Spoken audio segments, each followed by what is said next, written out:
Welcome to Being in Practice. I'm Erin Davis. I use they, them pronouns. I'm a therapist. I'm Dani Dwyer-Willingham. I use they, she pronouns, and I'm a quantum somatic coach. And we're a couple of queer, neurodivergent, multi-passionates here to get curious and unpack elements of collective and individual experiences through our intuitive, trauma-informed lenses. We're both practitioners and people in our own constant discovery, here to provide education, entertainment, and an exploration on the practice of being, as messy and as multidimensional as it can be. Let's be in practice together.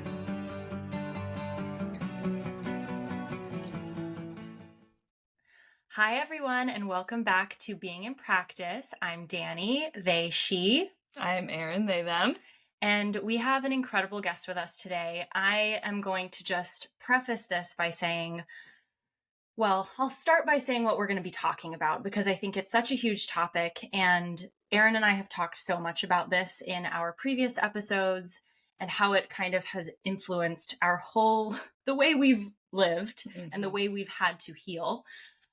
This is religion, everybody. This is religion, religious trauma, indoctrination, things that so many people in Western culture, in so many cultures, but especially ours, because we're speaking only from our experience, have grown up with, have been taught. These things have influenced how our brains have formed and how our bodies hold on to things. So we have an expert in all things religious trauma with us today, Laura. This is Laura Rose, everyone. Laura is a certified somatic practitioner and integrated attachment theory coach whose work is focused on religious trauma and adverse spiritual experiences. Her practice is somatic and trauma-informed and explores healing through the lenses of different modalities, including somatics parts work, attachment reprogramming, complex PTSD, and developmental trauma recovery.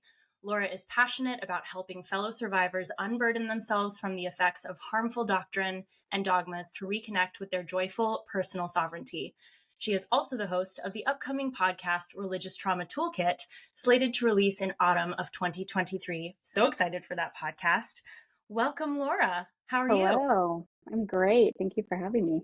So excited for you to be here. Oh, also your pronouns are she, her. I didn't want to forget that. Oh, yes, they are.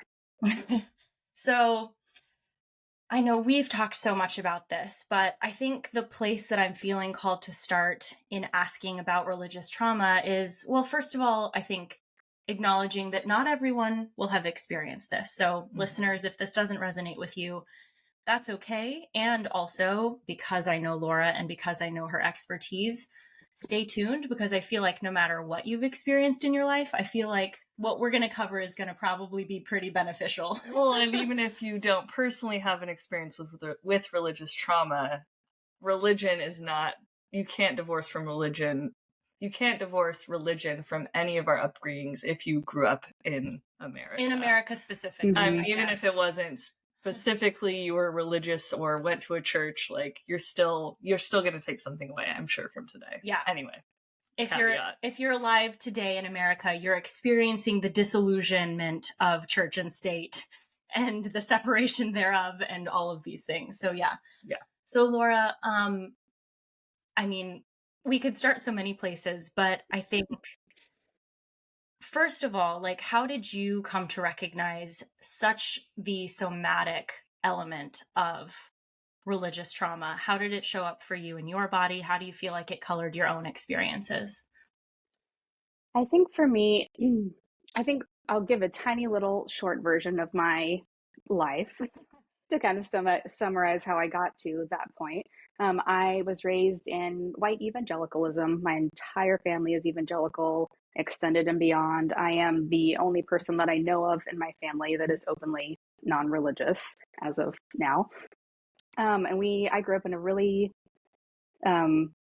strict fundamental Baptist church. My parents eventually transitioned to a different Baptist church that was a lot less strict, but was still pretty intense. I got married very young, the religion to marriage pipeline, which I know you guys have alluded to a little bit already in both your stories and in previous episodes. And it was an abusive relationship, like a lot of, I think, we can talk more about this, but I think a lot of things about religious systems and religious trauma really sadly kind of grease the wheels for people to end up in abusive situations and abusive relationships. I got myself out of that situation kind of in my mid 20s. And by then I was fully deconstructed. Like I hadn't been part of it for years. I wasn't participating anymore, but I was just realizing that I was not okay. I was struggling. I was struggling in my relationships. I repartnered in my later 20s, early 30s. And while that partner was great and a wonderful person, our relationship struggled. I was struggling in the relationship. And I just realized I was depressed. I was just not thriving as a person. And I really didn't understand what was wrong with me. Like I'd been in therapy and a couple different kinds of therapy, but I just kind of just had this lingering feeling of like, what happened to me? Like, I don't really, like, what's wrong with me? I don't understand. Like, my life on paper is good. I have so much to be grateful for, happy about, but I was just not thriving and I was struggling. So that led me to, I would say a tipping point was I received an email from a very religious relative of mine. It was well intended. It was, someone who was just sending me an email, being like, I'm concerned about your salvation. I love you. Here's what God's done in my life, that sort of thing. And I didn't think, like, I read it and I was like, okay, whatever. Like, thanks. I appreciate the good intention behind this. And then about 10 minutes later, I descended into like a full-fledged panic attack. And at this point, I'm, an adult. I have my own life. I have boundaries with my family members. They know that I'm not religious. Like I thought technically everything was fine. And in that moment I was like, I am not okay. Like I'm shaking, I'm crying, I can't breathe. This clearly is something that is still so alive in my body. And it's clearly still like at least partially running the show. Mm-hmm. So that was when I kind of started my like second leg of my therapy and healing journey. And I ended up being lucky enough to find a therapist that had a lot of experience with religious trauma, which is there are more of them. I see more and more all the time, but this was a few years ago now, and it was kind of hard to find, especially somebody licensed in your state.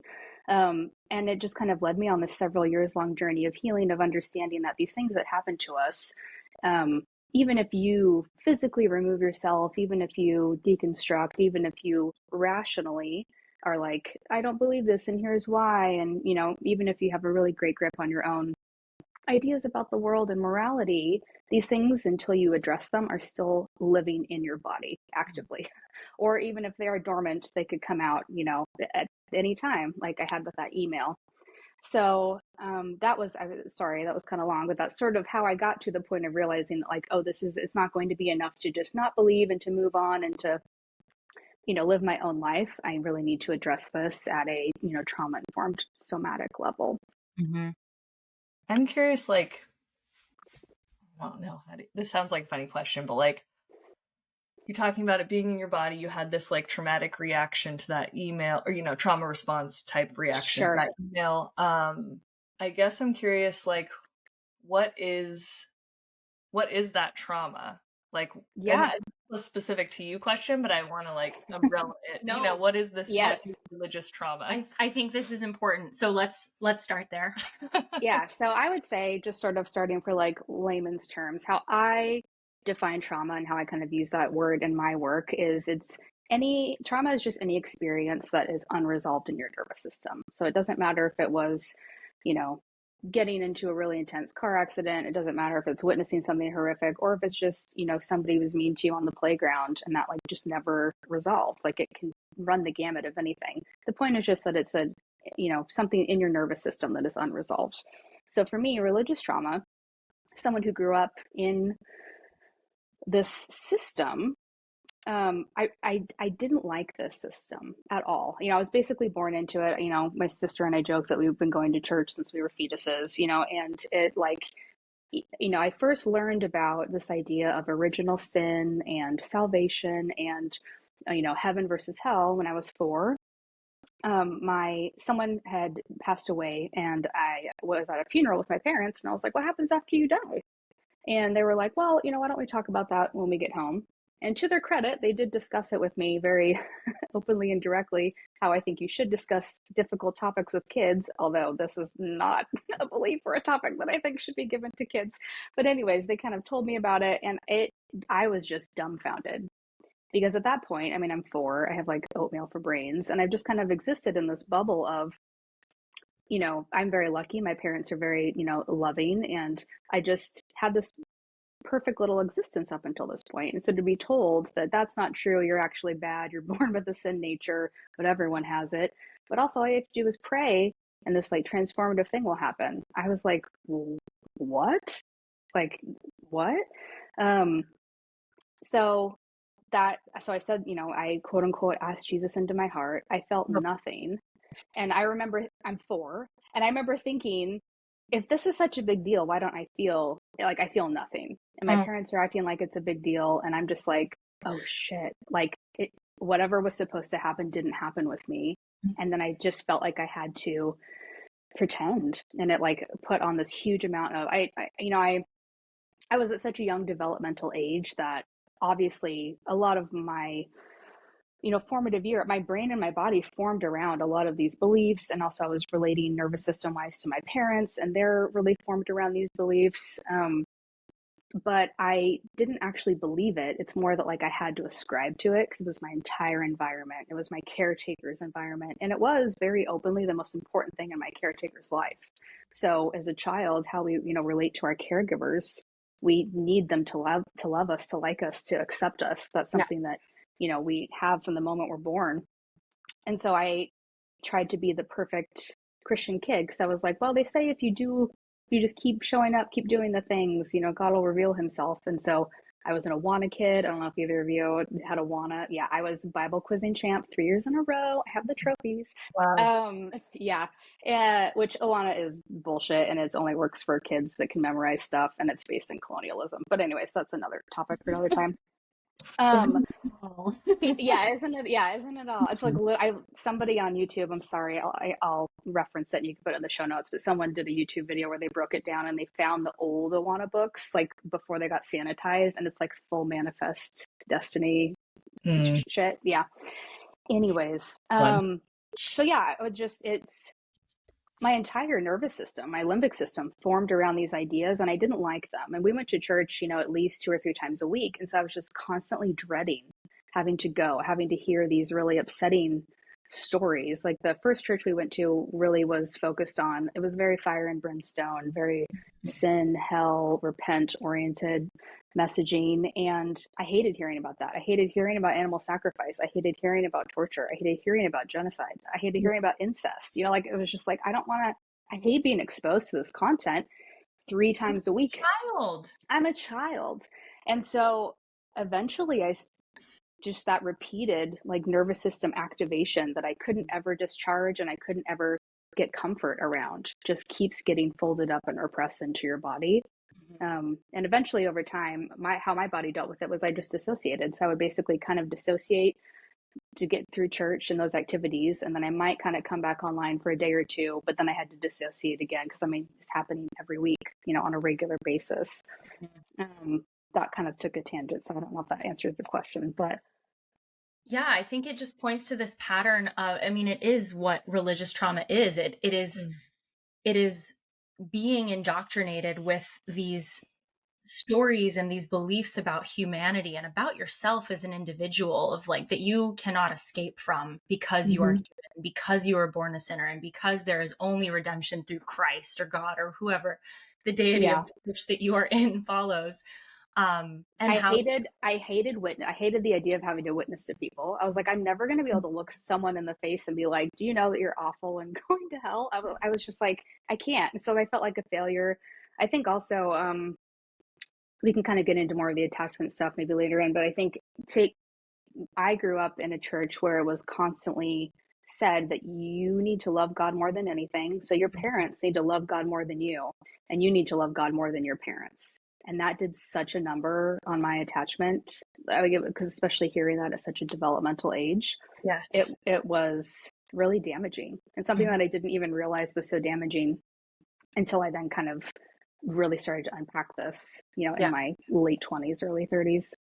I want to just go back to the dissociation piece because I feel like so much of a recurring element of religious trauma survivorship and the healing that comes thereafter is learning how to heal dissociative elements and dissociation in general, because I do think it's almost like this whiplash constantly of like, I'm in my body, I'm out of my body, I believe these things, I'm questioning these things, and then I'm told I can't question these things, therefore I can't trust myself. And like it creates this entire, it's so much confusion. I know we've talked so much about mental gymnastics, and I feel like so fun. This is the pattern though. It creates this pattern of distrust, of dissociation, of disembodiment, all these disses, right? That come from hearing from such a young age that you are bad unless this, you have to love God more than your parents, and they certainly don't love you the most because God is the all. And I think also so much of it is here's another disempowering, in the sense that I know from my experience, like I was taught that God is the reason for everything. And therefore, nothing really has to do with personal choice. It's like, if you believe these good things will happen to you. Mm.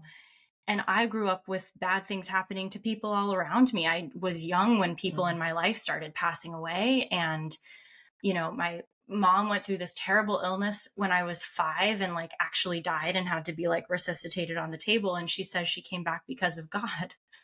Not anymore, because she's done her her own journey away from the church. But just that mindset, I think, it's been so confusing for me to understand. And I think because of the way that I've realized, similarly to you, Laura, that like I got to this place in my life where basically everything I had done, from getting married young, you know, finding my quote unquote life partner, my cis het life partner at 22, being like, this is the one. I was always like, oh, I want to be married young, which like, I guess for some people is a valid choice. And for me, it was definitely not an informed choice. It was certainly not a trauma informed or healed choice. It was very much still from that unhealed, wounded, like child self who had been just laid bare by the church and by these ideals and by the like actual trauma experience of religious indoctrination. So, well, and that's to summarize. I think in my brain over here summarizing like what is the answer to what is religious trauma, as you're speaking, as both of you have been speaking, and I think it sounds like to me, to really boil it down, religious trauma is lots of things, or can be many things, and is. But it's both the experience of like a somewhat traumatizing indoctrination or conditioning, right? Conditioning to believe you're bad, like all the things that religion teaches us when we grow up in it. So not only is that the trauma, but also, Laura, from what even also you were saying, and you too, Dani, both of you have talked about this, it's also the traumatizing or potentially traumatizing the coping skills we implement to deal with the traumatized conditioning when we don't know better or don't have the resources to cope adaptively or healthily. For sure. So whatever that looks like for anyone maybe listening who maybe aren't resonating specifically with what we're talking about or what you guys are talking about with your experiences, I'm sure some people are, definitely. But just like, I don't know, in my boiled down brain, I'm like, oh, it's like the religion is traumatizing and how we deal with it is traumatizing or can be. I think it's just it's just a specific flavor of the, or it's just a specific context. Like I think everybody has trauma. I think that's something we should really normalize. And I don't say that to sound, you know, hyperbolic or like discouraging. We all have trauma because we all have nervous systems, and we just really don't ever live in a perfect bubble where everything that happens, every single thing that happens to our nervous system can be perfectly resolved and we receive perfect attunement or perfect repair. That's just not going to happen. And so I think to normalize that, to try and make it less of a just a heavy idea, and then to also just to say that like religious trauma is just a flavor of that. Like it's just that oh, you received it because of these kind of religious specific ideas, or you know, things that happen in, you know, religious communities, that sort of thing. So it really, I think it's so, you're so right, it's so applicable in the sense that and I think this is why it took me a long time to realize that I even had religious trauma, is because I was just like, well, everybody does, dumb shit in their 20s. Like, everybody gets married to bad people now and again, right? Everybody drinks a lot. Everybody just, like, you're just young. It's whatever. And realizing that all of these really harmful behaviors, harmful to me, sometimes even harmful to others, were just coping mechanisms. And Maladaptive. so Yeah. maladaptive. And so once I then started to sort of, pull at the threads and kind of trace back and sort of do this, forensic work of like, what happened to me? That's what led me to realize, oh, all of these things originated really kind of in my early formative years around, because that was just the soup I was in, Yeah. was the religious soup. So totally. I think it can be, I think somatic and trauma informed work can be applicable to anybody. And I also would say that if you live in America, you probably know or love someone that has been adversely affected by religion or evangelicalism.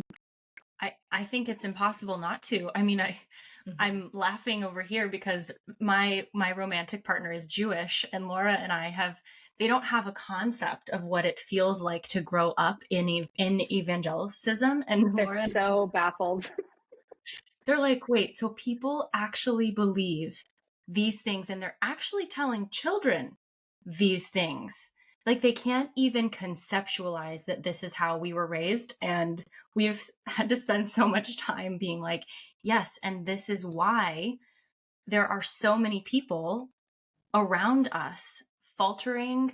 I think, we talk so much about being queer people with chronic illness. Like, we've kind of emerged into our mid-30s divorced and with chronic illness and with these like health issues that live in our bodies. I think so much of it is environmental, and so much of it is like because of the trauma that our bodies carry. And I think that, kind of like you said, normalizing that this is a huge influence on especially like American Western society and culture, is that this is what a lot of us who are kind of maybe emerging from the fogs of first marriages, of things like that, like, we're starting to reckon with. And I think, Laura, I've heard you talk so much about people who come to this place where they've left the church, and there's a lot of support for people like that. There's a lot of like, okay, here's how you, like, here's resources for that. Here's how you start building community.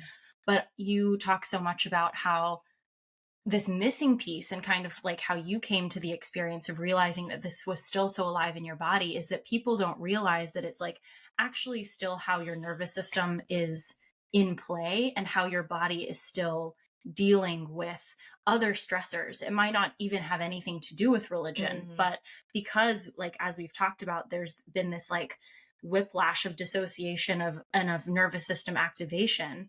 That's still how we're wired. And so I think a lot of us are coming into our mid-30s, into, it doesn't matter what age you are, resurfacing after church experiences, and then still being like, why do I still feel all of these things all the time?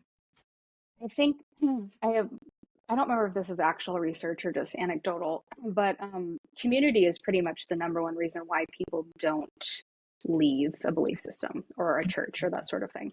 Or maybe their beliefs change inwardly, but they are still, actively participating. And when you step out of that, for one, it can obviously be traumatizing itself to lose community or to feel shamed, ostracized.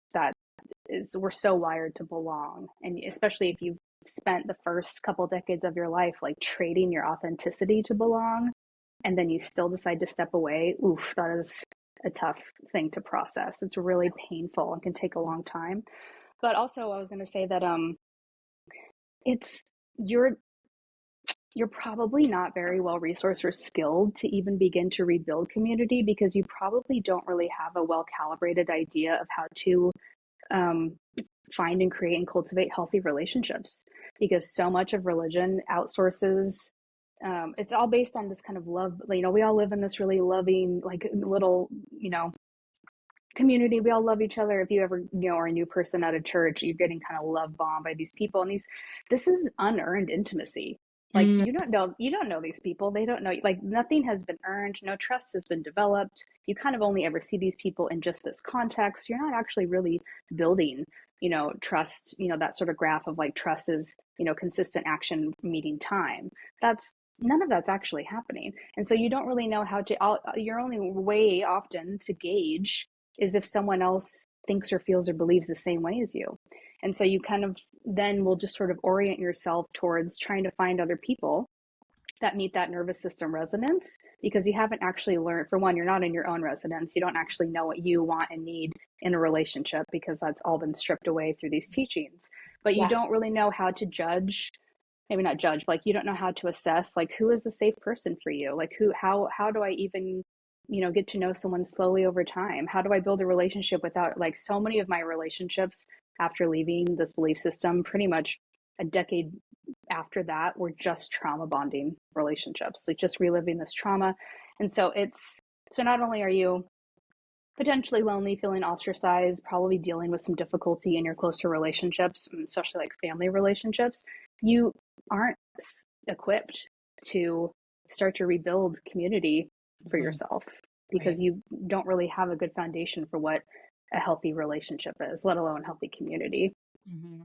I think this brings up for me something I know we've talked about, but that resilience and resiliency is, I feel like, such a hot topic these days. And I think Yes. there's a misunderstanding about what true resilience actually is. Resiliency, in the way that I think that I hear it used, is like survival.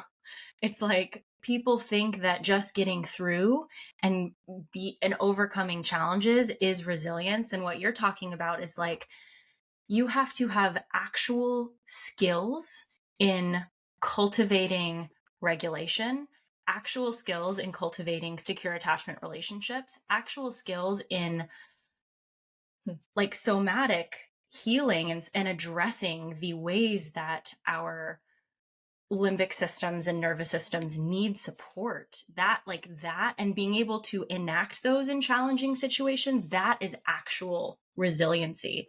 And I And you, think sorry to interrupt, but just to no. piggyback on that, you have to also be in touch with your own needs. Mhm. And you have just spent however many years in a system telling you that you don't get to have any needs.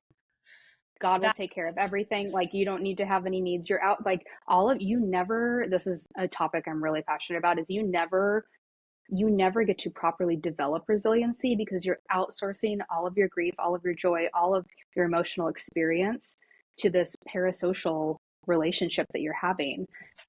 Sorry to interrupt, but Can just you I feel define like that's for the relative. people who might not understand A what that? parasocial relationship is just a relationship that's one-sided. So that could be, we have fun parasocial relationships all the time. With It could be a celebrities. celebrity, yeah, celebrity you like, an author. It could be a character in a book.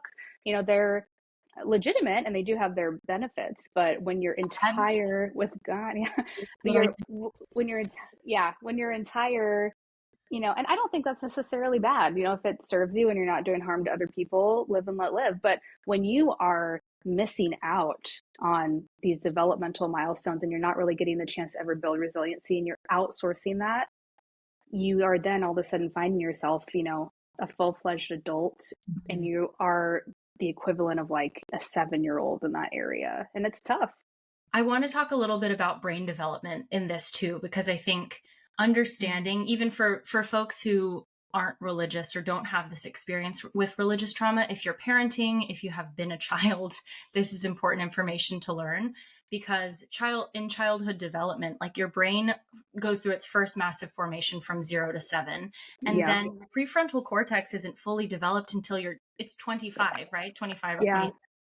So your brain literally until you're mid 20s is still forming, and any developmental experiences, any impactful experiences, whether it's indoctrination or shock trauma or anything that you go through from 0 to 7, and then again from 7 to 25, is actually forming the neural pathways in your brain and then getting reinforced. You talked a lot about that loop, like the loop of reinforcement and like the confirmation bias that comes with finding your people and finding your bubble and wanting to like believe that the things you also believe are true, and having people around you support that belief system.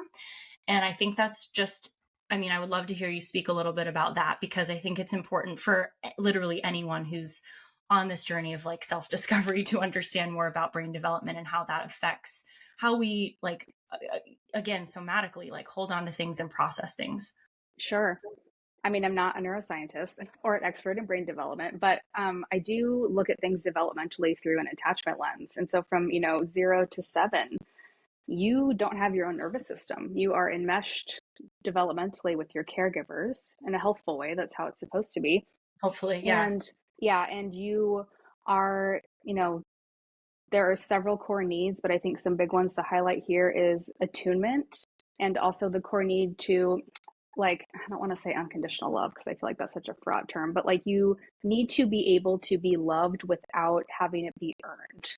Like you need a caregiver to love you, even, feel like they will still love you even if you fail, do something wrong, don't meet a metric, that sort of thing. Like they love you just because you exist, not because, you do certain things or you like the same things that they like. That kind of will then set you up for more healthy individuation as an adult. Is that kind of what you're talking about? What you're Yeah, wondering about? absolutely. Yeah. I mean, and I love, I think, again, attachment theory and like, what's your Yeah. style? It's so like in the matrix right Well, now. and I think, for so many, however your attachment style may present, and for most people, it's more than one. You're usually a mix of things. But the core, what's so striking to me is these core attachment wounds.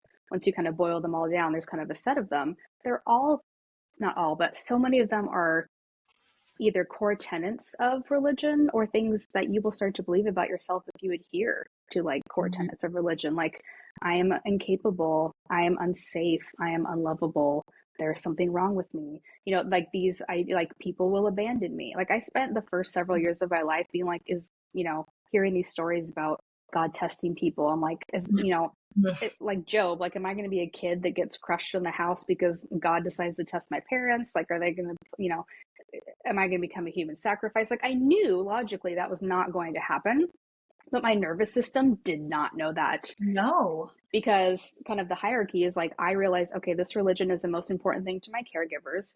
My caregivers, like, I'm not the most important thing to them. Ergo, whatever this system says that they need to do, they're going to adhere to. And the shit that I'm hearing day in and day out in my children's Bible and the little flannel graphs, going to church 3 times a week is scary shit. And I am not safe. Oh, and on top of that, I'm bad and unlovable. And also I'm incapable. And my heart is wicked. Like, Right. oof, that is just a recipe for attachment disaster, in my opinion. Not everybody may have this experience. Like, I know some people are much more culturally Christian, and depending on how you attach to your caregivers, you could totally have secure attachment. This might have sort of bounced off of you and just kind of like meh. But I think that for a lot of people, especially if you're, a highly sensitive person, which that's 20% of the population, I'm one. Hello, yes. Hearing these graphic and upsetting stories and ideas, it's just like you're kind of just getting like cattle prodded just day in, day out. And then certain times of the week you're going to get prodded a bunch more because it's Sunday or it's Wednesday night. And so it just sort of accumulates all of these wounds and these ideas about yourself that you could leave this, like me, I stepped away from it basically as soon as I got out of the house. But I, of course, couldn't actually get out of the house on my own because I was incapable. I had to marry somebody to get out of the house. But but once I entered that relationship and I was like living on my own as an adult, I, was like, I don't believe this stuff anymore. I haven't for a really long time. It's not part of my life. Why am I still so miserable? And it's because in these really early formative years of attachment development and brain development, you are developing these really intense wounds that this religious system is just not really set up to ever resolve. Yeah. Kind of going back a little bit to what you said. So there is like also maybe another, I'm like the king of caveats today, I think. But another caveat might be that, I think it's important for maybe even our listeners to hear, not all religion or religious experiences or like being culturally Christian or whatever causes trauma or leads to insecure attachment or, not in every single circumstance is like religion going to cause trauma. No. And I don't think we're saying that, but just so that it has been said. And another caveat I'd love to add on to that is you can maybe explore and unpack and realize that you have some religious trauma or some things that have harmed you and still keep your belief system and thrive in it. Just because we get, we do this all the time in other ways in relationships. Like you heal things through your family. You don't just never talk to them again. I mean, maybe you don't, but hopefully, it's just, you don't have to throw the baby out with the bathwater. It's more about leaving. I think because I had parents who really loved me. I mean, still love me. Especially compared to other kids I knew, I had a really great life. I grew up in the country. I had access to nature. Like I had a lot of privileges. And so it really took me a long time to even consider the idea that like anything could have harmed me, or like, is there a wound somewhere, or what's even going on? I don't really feel like I have a right to complain. And for one, that's just a bullshit idea that we need to like get rid of entirely. But I think there can be a lot of subtle wounding and wounding really kind of early in these developmental stages that people will just think, like, people aren't going to go looking for it because they have a good life, that sort of thing. So another caveat would be, even if you think your life is great and fine, if you're struggling, start to look into stuff, because like we're all affected. We all have wounds. Like I said, we all have trauma. And I think it's like, again, going back to the body, like we all have places where these things live. We all have roots.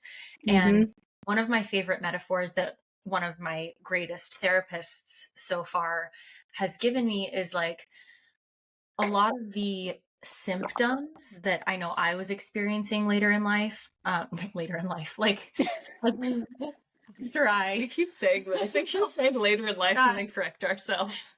We're in our 30s, people. I would say probably in my late 20s, early 30s, after I'd had a baby, after my body had broken, after like I had realized that I had this disability and had all of these mental health issues, and was like, I am not okay. And if I want to be here on this planet, I have got to do something about it.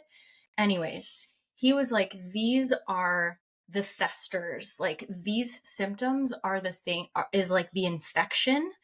There's a thorn.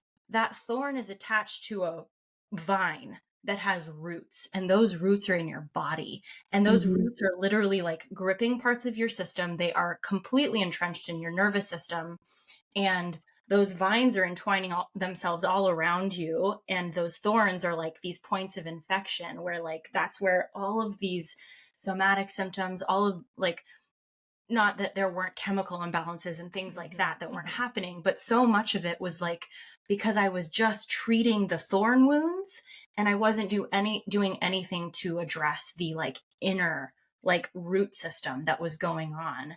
And I remember describing it as like a hole. Like I felt like I had a hole in myself, in my being, and I was just like pouring sand into it. And I could never understand why I couldn't feel like a person, like literally a person deserving of living in a body, because it was just like go through. And when I started addressing and this is how I came into somatic work myself as a somatic coach, was like, when I started addressing the somatic parts of what those things, like where those things were actually living inside of me, that's when I started being able to heal what I had described as that whole wound, and then was able to actually start healing. But that was years and years and years of like different types of therapy and different types of like processing and talking, and only until I started going into the body was I able to start actually like healing and addressing the things. So Yeah, and I think this is kind of what you're saying is why people can really struggle with lingering beliefs. Like hell is a huge one for people.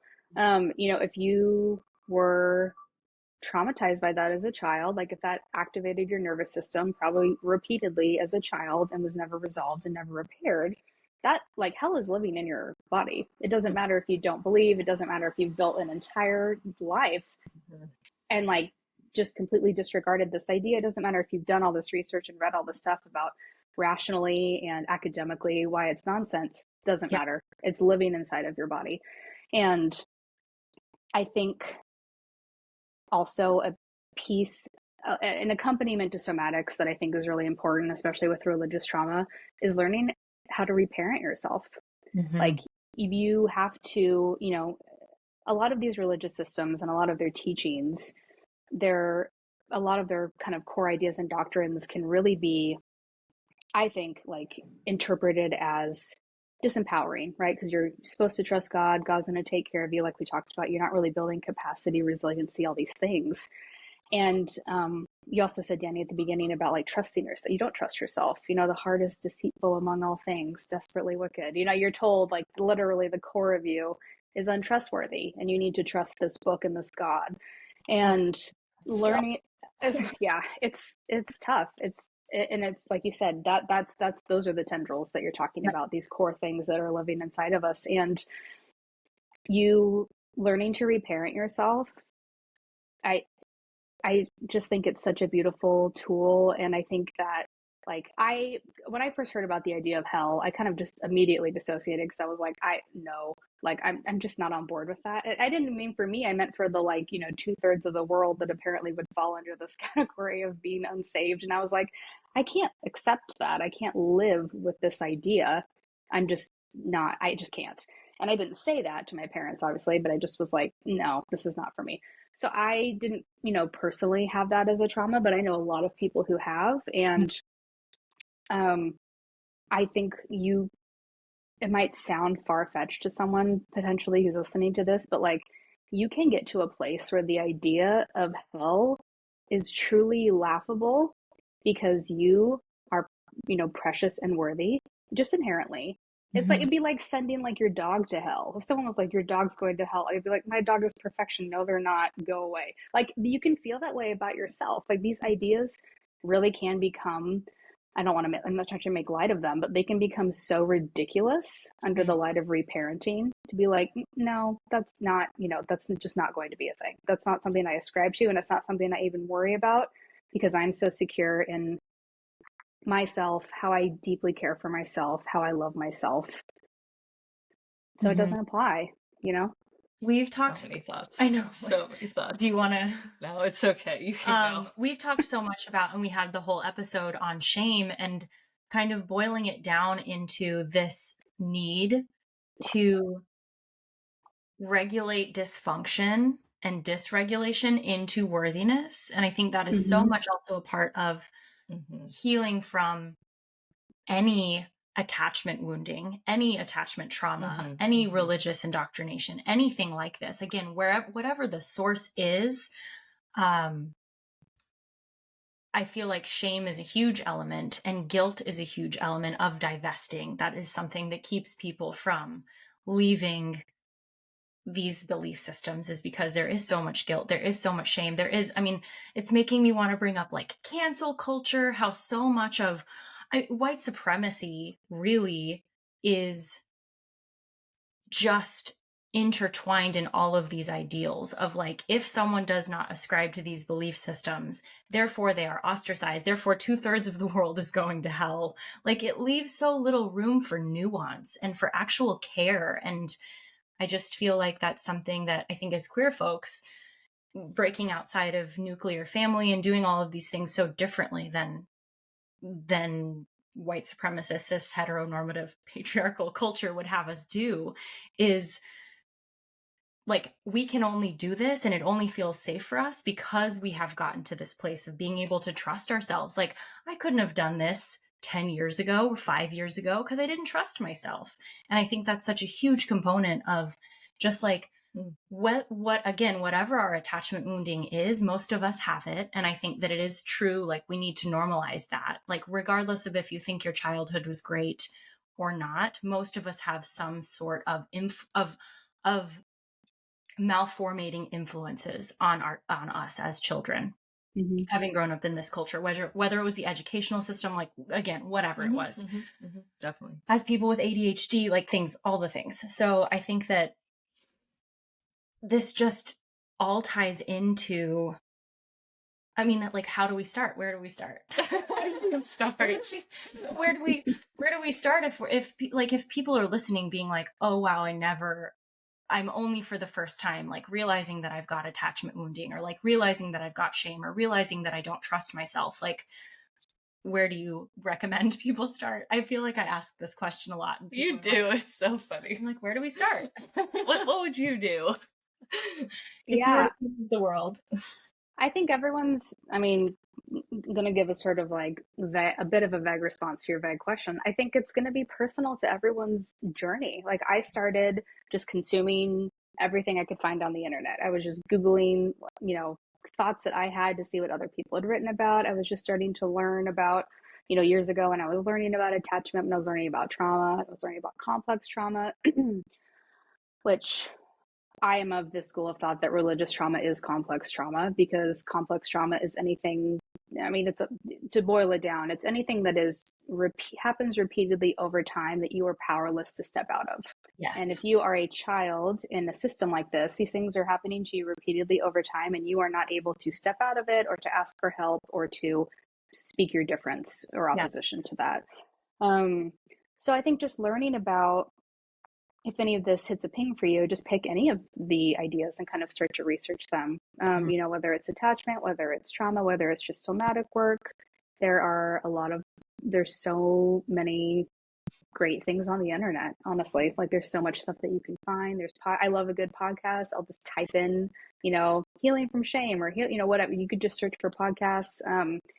There's a ton of stuff on YouTube. There's a lot of great content creators, so you can hear people's experiences and that sort of thing. But something I'm really excited about with my upcoming podcast is I feel like, I spent the first few years that I was out of religion, especially out of my, marriage, I was consuming most of the content back then was just people sharing their stories, which is great. The power of sharing stories and like feeling less alone is such a beautiful antidote to shame. Like Brene Brown talks about, the antidote to shame is empathy. So I think when we, share stories and see, we mirror each other to each other, I think that's incredibly healing. But after a few years of that, I was like, and also I'm still struggling. And so I'm really hoping to bring a lot of tangible different tools and ideas and kind of unpack these things piecemeal and give people things that they can do, if they maybe can't get into a therapist, if they're on a therapist wait list, or even if they can't afford a coach. Like I really want to provide people with accessible things that they can do to help them in the moment, help them a little bit long term, and kind of help them build out, that's why it's called Religious Trauma Toolkit, is to just try and help them build a toolkit for wherever they might be at in their recovery.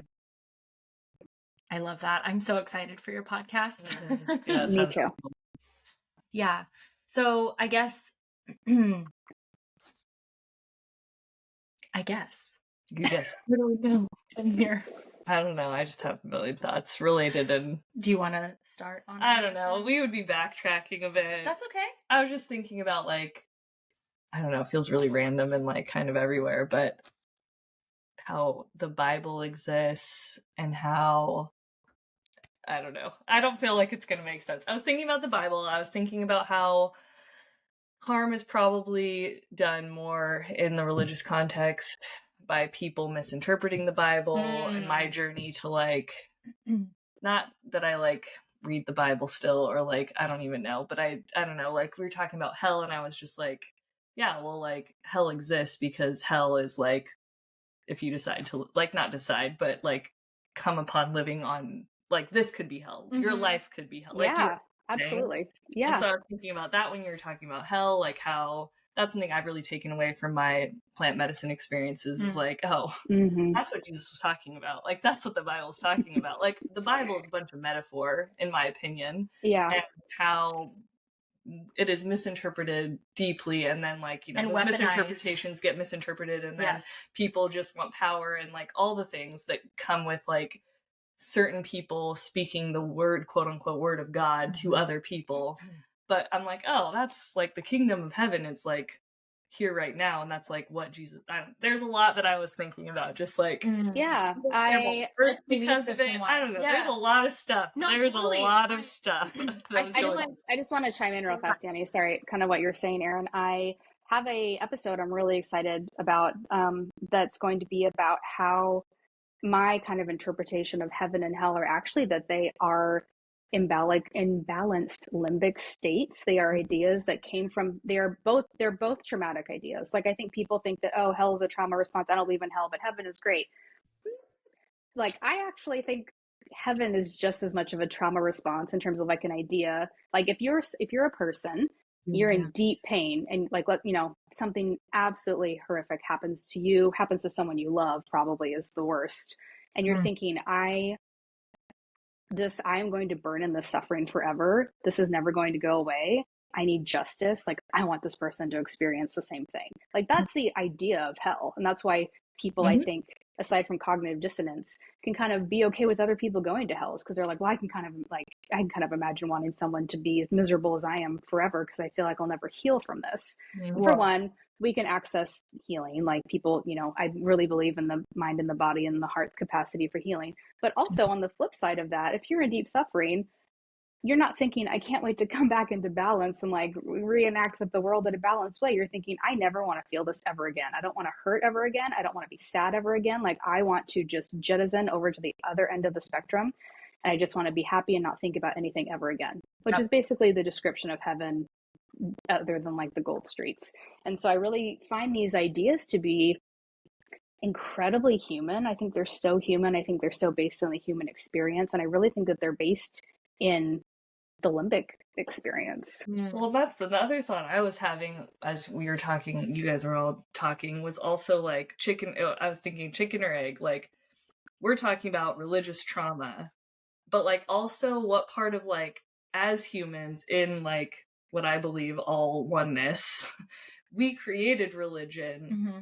not you and me, us, but like we created religion from our minds of like this, what you're talking about, this extreme, like, it's terrible, so I have to create something beautiful, and then it all gets jumbled and weird, and like, yeah, like, so is it the chicken or the egg? We're sitting here talking about religious trauma, and like, not that that's not something we want to focus on or doesn't exist or, is our own fault. Mm. And at the same time, like, did our minds create religion because that's what our minds are doing to us anyway? So regardless if religion existed or didn't, we'd still be having something that was causing us to disassociate and not be our authentic self, and we'd still be scared, and like heaven and hell it'd be a different version. Who knows, right? Like, Yeah. I don't know. I was having lots of wild thoughts over here while you guys No, were I talking think, and I about. think that's exactly what we were talking about earlier, where like this is just a flavor of that. Like, you're going to have this in the human experience. It just kind of the context of your human experience will be what Yeah. colors your trauma experience. Like, For sure. And I think I'm just feeling called to bring in the maladaptive coping skills of self medication, because I think that so much of this, like kind of what you were saying, there would always be something. I think humans always try to conceptualize things that can't necessarily be put into human language, right? And I think a huge part of the those mental gymnastics is this deep, again, we've talked so much about this, but the deep sense of like the deep wounding, the deep lack of self-trust, the deep shame. And I think so many of us who have resurfaced, thankfully, on the other side of things like substance abuse, of things like eating disorders, of things like harmful sexual behavior, of things like that are like self-treatments for this pain that we are feeling, is realizing that, we have only tried to make sense of what we've been given in this human life, where suffering and pain is very real, and where like the systems are unfair, and where like bad shit happens, and I think, kind of like you were saying, you can get to this place. It is possible to get to this place of saying like, I love myself. I am worthy of better than the maladapting coping skills that I lived with. Then I am better than the substance abuse I put myself through. I am better than all of these harmful patterns that are running the show. I deserve more.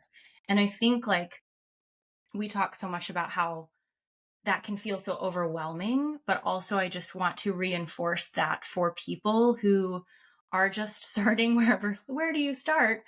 That this is a very complex process, and support is absolutely necessary, whatever that support looks like, whether it's if you're able to access therapy or a somatic coach or a religious trauma specialist or things like that, or just using the internet and free access for these things, is that if that's where you start, giving yourself grace, because I think that's also not something that we are taught a lot of in in the context of religion is like being able to question things, being able to take our time unpacking these really pervasive, complex belief systems. I think we just need to hear that, like, yes, it is possible to get on the other side of that, and also just like have as much possible care and gentleness for yourself going through this process as also is possible, because the shit that we feel is very real. And I just want to like super validate that for anybody listening who might feel very like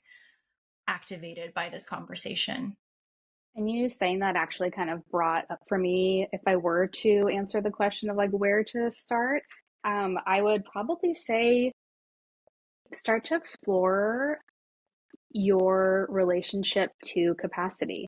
Like, Mm. what is your capacity to be uncomfortable? What is your capacity to be around things that are maybe triggering? What is your capacity for joy? What is your capacity to have fun? Just like thinking about your capacity and how that is something that is um, very plastic and Mm. trainable, and you can work on healing capacity, expanding capacity. That's so much of what, somatic work, breath work, trauma work is around. There are so many great books, like, just Google, you'll find a ton, and I can send some too to add to the show notes. Kind of what you're saying, where you can get to this point, healing, you're never healed. Healing goes on forever. It's a, a kind of upward spiral where you get to sort of peak down at where you were before and be like, oh, look how far I've come. And also, like, I'm still working on things. But I Mm. think that what the point is not to become perfectly healed and not have any problems and never react to anything ever again. The point is to start to rebuild, to develop your capacity, because if you have nervous system capacity, if you have limbic and emotional capacity, the set of options that you have in life greatly expands. Yes. It expands your relationships, it expands how you move through difficult times, it expands your ability to like push yourself and grow and do new and exciting things.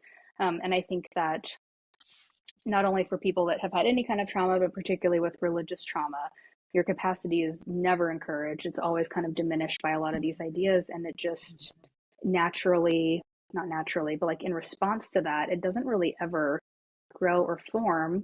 And also, we like capacity also forms around our attachments and our relationships to other people. So if you're surrounded by people that all have this kind of same diminished capacity, it's never really going to expand or change. So Mhm. I would say if you were curious about any of this and if you're just like, I don't know where to begin, I'm exhausted, I'm tired, I would Who say, is these days? who isn't these days? Yeah, do a little Googling on that. Irene Lyons is a YouTube content creator. I'm not affiliated with her at all, but I'm a big fan of her work. She has lots of free guides and amazing videos about how to like actually somatically work on your capacity, stuff like Mm. that. So if I were to give one little tip of like, I don't know where to start other than just Googling what sounds good to you, I think that'd be a great starting point. Mm-hmm. I did want to just ping back because you said something about like the brain being plastic, and I just wanted to name that as neuroplasticity. If that's a Yeah. concept for people, that's also a really, it's kind of tied into like mindset change, but also it's very real neuroscience of how to rewire your brain. And when your body even, and when your emotional system is in certain states, you have higher capacity for neuroplasticity, which means you can change your mental and neural pathways and then change behavior to greater ability and to greater extent in certain emotional states. So I think that's Mm-hmm. also a really fun one to look into. Yeah, and on that, like your brain is always trying to conserve energy. It's always trying to do the least amount of work. So that means when you're going through something, it's always going to try and take the path of least resistance, the path that's like the well-worn path. And so Mm-hmm. if you've spent your whole life with these formative ideas and you have these well-worn grooves in your brain's like, I'm tired. I don't want to like forge a whole new path over here in this moment when this person's like confronting me or I'm in this triggering situation. I want to go back to this easy path because I need to conserve energy. So it's kind of just the same as any other kind of like, working out or building a new skill is you're literally just rerouting things in your brain to have paths that are either equal to or even more well worn to where that becomes where your brain will default to. And that's something that is totally possible. And I think isn't really talked about enough in the context of healing. People can feel so discouraged, and it really is possible. Which is why talking doesn't like talking doesn't Correct. change. Talking actually can reinforce those Correct. well-worn Mhm. trauma built neuropathways and wounding built neuropathways, which is why it takes somatic work, it takes shifting behavior, it takes a very all encompassing, like, I mean, I hesitate to use the word holistic, but whole system healing is required to reform neuro pathways. It just Yeah, is. And I think that that's something we don't enforce a lot or yeah, talk there's that quote. I've heard it attributed to a few different people, but that quote that's like, give me a boy until 7 and I'll show you the man. That's based on like neuros. Like they didn't have it back then. I think it's an old quote, but like about. it's because from 0 to 7, your brain, basically the you're in theta state, you're in theta brainwave state. So basically from 0 to 7, you are in, especially from about 0 to 4, you are basically in a state of like light to moderate hypnosis. So all of these ideas that you're getting, and ideas land the most if they're emotionally charged and or like repeated or like come from caregivers. Like Yes. those are huge. So these ideas that you're getting are literally forming all these grooves in your brain, and by 7 they can feel really solidified, and you will probably rely on those pathways and those ideas until they no longer work for you and you feel like you actually need to make new ones. But Yeah. it is very possible. It's just that's why it can feel so dense and heavy, is because these things happen in early childhood. They're developmental.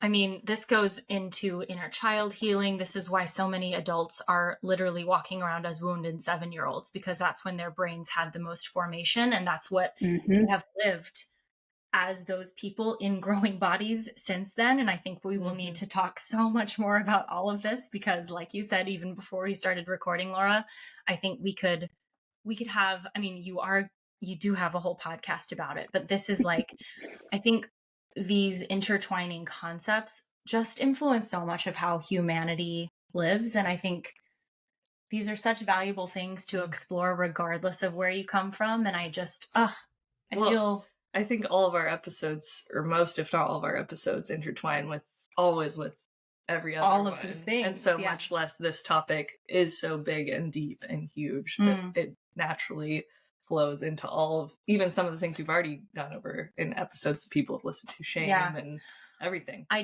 know we're running so far on time, but I do want to go back, because our previous episode with Dr. Devin Price, who's a social psychologist who specializes in autism, he talked about how high doctrinating environments or high control environments are, like, often people with neurodivergency are more susceptible to those things. And I just wanted to tie that in quickly. We don't have to get into it, but because we did talk a little bit about it in that episode. But again, it's something that I think also people can start looking into on their own, is like, if you do have ADHD or if you are autistic and you also come from a religious or indoctrinating background, like, these are things that can be very intensely intertwined. And I think that's also an important connection to make, just for people who might be listening who are curious about where to start. I'm not going to give you solutions to that, because again, I think it's a multi-layered process, but just kind of like putting these things together so that people can take these nuggets and, run with them until we have the ability to talk about them again here. Yeah. Definitely. Yeah. This has been deep and wide. Fantastic, wide, all of the things. Super helpful. Laura, where can people find you, and how can we share your... Yeah, my website is not quite live yet, but it will be soon. It's just religiostraumattoolkit.com. That's also going to be the name of my podcast. If people want to reach me before it's live, either just to ask questions, connect, or I'll be opening my coaching books in the next couple months. So if people want to get on a wait list, they can just email me. It's just laura@religiostraumattoolkit.com. Beautiful. Cool. Thank you. I mean, I have benefited so much from your work, and I just am so excited for other people to be able to do the same. So grateful for you, and just like the grace and the expertise that you have, and your capacity for care is just astounding. So I'm so grateful for you, and I'm so glad our listeners get to experience this conversation. Yeah, this was enlightening for me even. Yeah. So I loved Thanks it. for inviting me. And I've gotten so much out of the episodes you guys have already released at this point in time. So thanks for putting out your work too. Thank Aw. you. Yeah, Mhm. it's very, very mutual. Queers caring for queers. Exactly. We need it. Speaking of, next episode Yes. is on identity, Ooh, this is going to be a good one. non-attachment. We interviewed your Chuck coach. Copenspire, Yes. yeah, on all things like identity, fluidity, in the workplace, in gender, in sexuality. It's going to be a good one. So tune in for that next week, folks. Yeah. And until next time, thank you, Laura, and thank you all for being in practice with us. Woo, thank you. Bye.